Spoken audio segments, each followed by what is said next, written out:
আমরা অনেকেই কাঁঠালের বিচি তরকারি খেতে পছন্দ করি, কিন্তু এই ছোলাগুলো পরিষ্কার করার ভয়ে আমরা অনেক সময় রান্না করতে চাই না। 1 মিনিটেই এই ছোলাগুলো পরিষ্কার হয়ে যাবে এই পদ্ধতিতে যদি পরিষ্কার করি। আমরা এভাবে পাটায় নিয়ে নিব, অল্প একটু পানি দিয়ে দিব। এই যে এভাবে ডলা দিলে 1 মিনিটের ভিতরে কাঁঠালের বিচি লাল ছোলাটা পরিষ্কার হয়ে যাবে।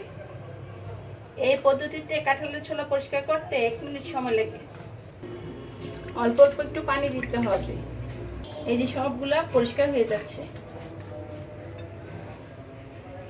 এই যে পরিষ্কার হয়ে যাচ্ছে।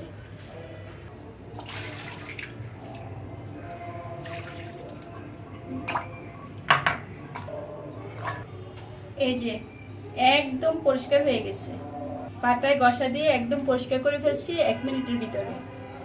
কত সুন্দরভাবে পরিষ্কার হয়েছে কাঁঠালের বিচিগুলো, অনেক সুন্দরভাবে কাঁঠালের বিচিগুলো পরিষ্কার হয়েছে।